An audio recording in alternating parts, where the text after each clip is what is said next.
Jesús Guerrero. Muchas gracias, Jochi, doctor Castro. Me cuenta que usted trae unos datos ahí. Bueno, yo lo que quiero hacer es un hilo conductor, partiendo de tu comentario, Jochi, desde lo de Fitur, que mucha gente... Hablar de lo que no se sabe. La ignorancia más preclareciente es la que se pregona con orgullo. Es verdad que el país no éramos el país asociado este año como fuimos en la versión pasada. Sin embargo, siempre los stands de cada país llevan un destino turístico para proyectar y generar los acuerdos de las grandes inversiones que se pudieron conseguir ahora. Mucha gente vi que criticó que el senador del Ceibo, Santiago Soria, estuviera presente, pero el destino turístico que presentó el país fue Miches. Claro. O sea, que pertenece al Ceibo, que es un municipio cabecera. O sea, pueblo. Hablar de un gasto es un absurdo, porque en el turismo, para proyectar los grandes logros, se necesita la prensa, por eso incluso hay periodistas turísticos. Pero es que no entienden, incluso me recuerda una lectura sobre la vida de Ángel Miolán, cuando inició con el turismo, que fue el precursor, el padre del turismo dominicano, le decían: Miolán, ¿y los turistas dónde están? Cuando uno ve lo que ha hecho el Ministerio de Turismo, que dicen que se ha inflado números, un absurdo, ante no tener argumentos, porque cuando la OIT, la Organización Mundial, la OMT, la Organización Mundial de Turismo, reconoció al país, diciendo que fue el ejemplo en medio de la pandemia, la ministra de Turismo de México se pronunció y dijo: los países en materia de turismo tenemos que ver hacia República Dominicana. Y han venido a ver el caso de éxito de nosotros. Incluso en estos días el presidente de una línea aérea internacional dijo que el mejor país que manejó la pandemia en materia de salud y en materia de preservar el turismo fue República Dominicana. Ahora mismo no recuerdo el nombre, salió en un periódico de circulación nacional. Pero partiendo de ahí, como la desinformación, como se refería el doctor, como te referías tú, para mí parece un absurdo, hasta cinismo, cuando la campañita que se ha hecho con el señor Pepe Vila, que es el comisionado de la reforma policial, es verdad que yo entiendo que debería ser un dominicano, que puede ser un poco costoso con el complejo de Guacaricarí que hay en el país, que se le paga de más a un extranjero, ¿verdad? Pero eso fue un nombramiento de frente al sol. Pero cuando yo veo al PLD y a los amigos del PLD que salen a hablar todo lo que han hablado, solo recuerdo entrar al embajador, a ese hotel de la capital, histórico, que incluso Cuchito Álvarez, el asistente de vida de toda la vida de Trujillo, en sus memorias relató cómo ahí inició el principio del fin, cuando los americanos lo citaron, le dijeron que tenía que irse a Trujillo, y que decía: nunca había admirado tanto al jefe en ese momento, pero sabía que era el principio del fin. Ahí uno veía al brasileño sentado, porque vivía ahí, pagado por el Estado, un señor que se llevó más de 1.300 millones de pesos, condenado en Brasil, él y su esposa, y su hijo supuestamente continuaba trabajando aquí. Una asesoría se le pagaba supuestamente desde el bolsillo del candidato, del grupo empresarial. Pero ese señor hasta proveedor del Estado era. Y ahora viene el PLD a criticar una asesoría que está todo transparente, que se puede acceder a la información.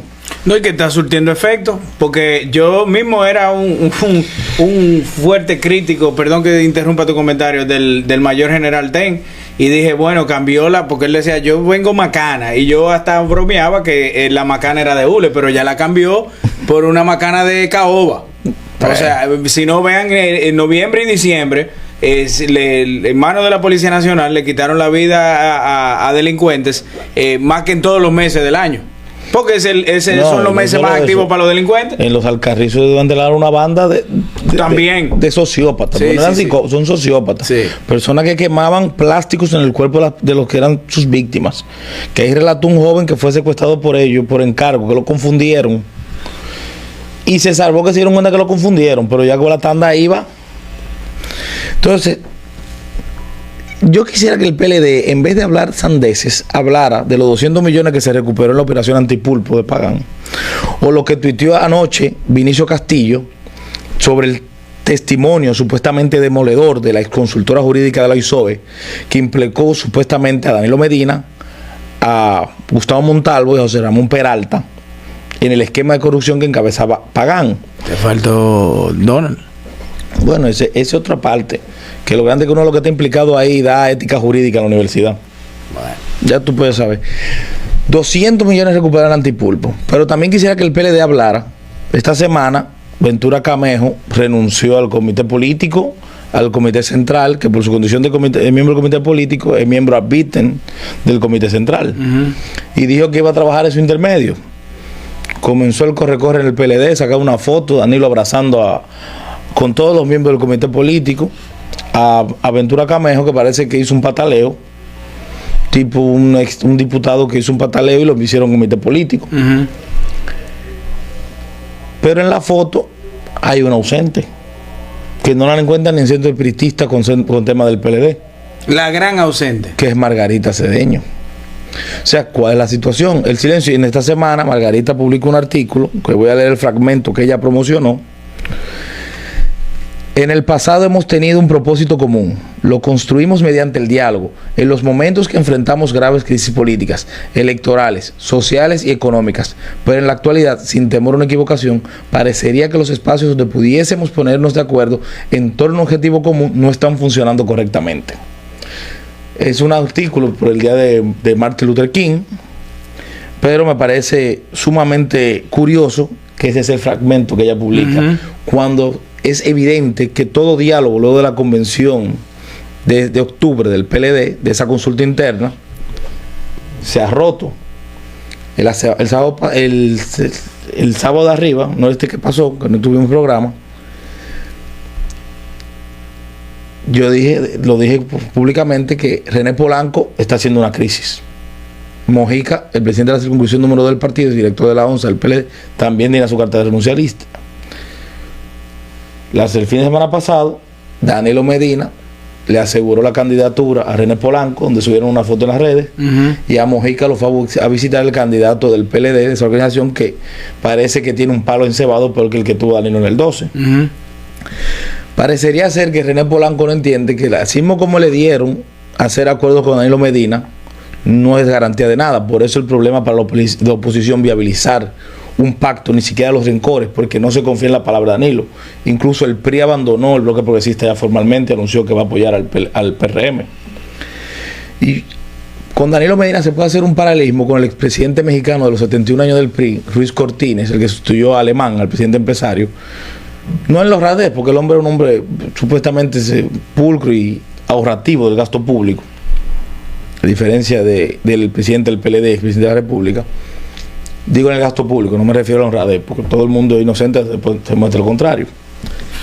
Donde un amigo va y le dice a Ruiz Cortines: quiero aspirar a diputado en Veracruz. Sale a caminar, sale a trabajar. En el PRI, en esos 71 años de la dictadura perfecta, el presidente, en un esquema de paternalismo y un gobierno de corporación, elegía quién era gobernador, quién era diputado, quién era senador, quién era todo. Cuando le da el golpe a su amigo, el amigo llega al despacho presidencial y le dice: pero pusieron a otro, dame un abrazo que perdimos. Oye, ese ha sido el esquema de Danilo Medina. Por eso no hay buen símil. No hay forma alguna de hacer pactos con un hombre que no los honra.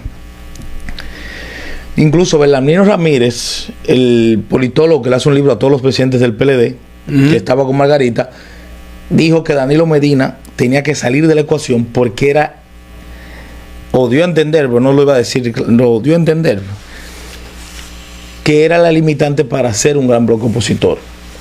Incluso yo esta semana publiqué un artículo que dije: división partidaria antesala de derrota electoral. Todas las crisis de los partidos, la del 74 cuando se fundó el Acuerdo de Santiago y Bosch hizo tienda aparte en el 73 fundando el PLD y hizo el bloque La Dignidad Nacional, no hubo forma de sanar esa crisis. Luego don Antonio y Jorge Blanco, que venía desde la Revolución de Abril, cuando la solución Guzmán por un cese al fuego, que se le iba a dar la presidencia interina a Antonio Guzmán, Jorge Blanco lo boicoteó, eso implosionó para la convención del 77, donde el que quedaba en tercero entre Jacobo y Jorge Blanco hubo un acuerdo, el que quedaba en tercero apoyaba al que quedaba en segundo, y Jacobo prefirió apoyar a Antonio Guzmán y ser su vice. Luego la crisis fue Jacobo Jorge Blanco, que evitó la victoria en el 86 del PRD, una anulación de 100,000 votos por la controversia de que si la intención que el voto. Luego Jacobo y Peña, donde nació el PRI, nació el BIS. Luego de eso, Hipólito Atuey, Miguel e Hipólito. Ninguna de esas crisis se resolvió con miras a los 4 años al próximo turno electoral. Todas las crisis, los partidos o se abren a la sociedad, como hizo el PRM en su fundación, pero sin embargo uno que ve que el esquema de Danilo Medina es el de Miguel Vargas. Entre más se siente acorralado, más cierra el partido y más lo vuelve una empresa particular de él. O su escudo. Su escudo. De ahí es que viene ese bloque opositor inviable. Si no hay una agrupación de partidos y sigue una lucha patricida entre ellos, ¿quién se beneficia? Es el gobierno. Pero sin embargo uno ve también el caso de Leti Vázquez, que lo dije, que está como la última de los mohicanos con Margarita, que no se ve en ningún lado. Esa sí me ha impresionado a mí. Entonces, un candidato que es incapaz de aglutinar su propio partido, que de su casa no va a poder salir fuerte porque Valentín lo tiene, que cuando sale es llevando. Incluso se hizo una actividad en Santiago, donde Francisco Javier García dice: todo el expresidente vino aquí, el presidente hizo una casa de gobierno aquí, porque Abel es una realidad. Pero yo nunca vi al PLD aglutinado en Santiago de esa manera. Incluso le pusieron a Mirabal, el exministro de Educación, al lado del candidato, porque es presidente del partido, pero a Abel Martínez nunca le ha importado eso. ¿Pero por qué se lo pusieron al lado? Porque era un hombre de la extrema confianza de Julio César Valentín. Y eso es una forma de contrarrestar, porque un candidato tiene que salir fuerte de su casa. Y la realidad es que la situación del PLD y del candidato del PLD es preocupante, porque no puede aglutinar su partido, no va a salir fuerte de su casa. Y al cargar con Danilo no tiene la forma de hacer alianzas. Porque ese Danilo Medina, y se lo voy a recordar, en la elección del 16 que él ganó, el primero el eslogan era: voten por los aliados. Y el día antes de las elecciones, ese señor, en su cierre de campaña, dijo: morado entero.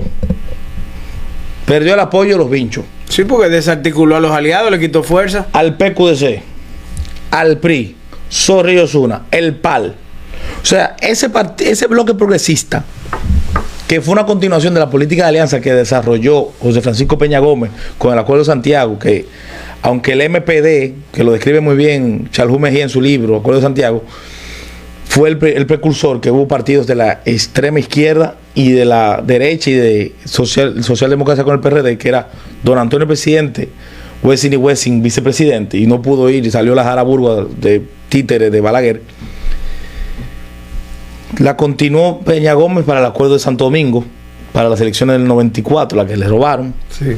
Y luego Leonel Fernández lo toma con el bloque progresista, con ese Frente Patriótico. Ese bloque progresista en las elecciones del 2012 le dio a Danilo Medina 13 puntos porcentuales, parece, en primera vuelta. Y en el ejercicio de esos 8 años de poder, Danilo Medina dinamitó el bloque progresista. Perdió al BIS, que está con Leonel. Pero entonces, la Fuerza del Pueblo no viabiliza una garantía de volver al poder a esos partidos. Pero tampoco lo hace el PLD ahora mismo. Y con el PLD es peor, porque no se confía en la cabeza de ese partido. Entonces, con todo este recuento que le hice y las acotaciones, parece que es indudable que la elección se va a montar y que va a haber una continuidad del presidente Abinader. Primero, un hombre que ha demostrado que es un buen gerente, que ha gobernado en crisis y no como otros países, porque la oposición aquí se ha dado la tarea de que el combustible, pero aquí en el Reino Unido hubo fila por combustible. Sí. En Estados Unidos, desabastecimiento de los anaqueles, por primera vez Estados Unidos parecía un país comunista. Incluso ha ido tan mal la manejo de crisis de Biden, que hay que ser justo, comenzó con Trump por la emisión de esas ayudas, que la gente reclamó servicios que nunca había reclamado. Incluso los bancos centrales mundiales están jalando el dinero para evitar un sobrecalentamiento de la economía y evitar que se creen créditos basura que un grupo pueda apostar, como la crisis del 2008. Así. Y nosotros, sin embargo, hemos mantenido la estabilidad. Y el principal problema que tiene ahora mismo la oposición es el discurso. han quedado en un discurso como que nunca han gobernado. Y eso es lo peor. Entonces, divididos, un discurso que no conecta y errores sistemáticos. Yo no veo forma alguna que vaya a haber cambio de gobierno. Incluso, peor aún, no veo forma de que haya un contrapeso real opositor con mirar al futuro, a menos que no haya nuevos actores que representen a sus partidos. Bueno, dicho esto, vámonos a la pausa y volvemos en breve. Lo que sí, antes de irnos, aquí en este espacio, en un debate, análisis que tuvimos, estuvimos muy claros que cuando la señora Margarita Cedeño Sin Fernández dijo que le hicieron trampa, pero que ella está en el corazón de todos los dominicanos, ahí se va a quedar. No iba a hacer más nada, quedarse en el corazón de todos los dominicanos como un lindo recuerdo. Supuestamente lo que se está diciendo que va como candidato a un partido emergente. ¿Cómo? Ah, no, pues ya eso es... Eso se llama harakiri, o sea, político, pero... La cuarta división del PLD. ¿Pudiera ser? Perjudicial para la... Claro. Vámonos a la pausa y volvemos en breve. Los tiempos difíciles nos enseñan a valorar lo esencial. Una sonrisa. Un nuevo logro.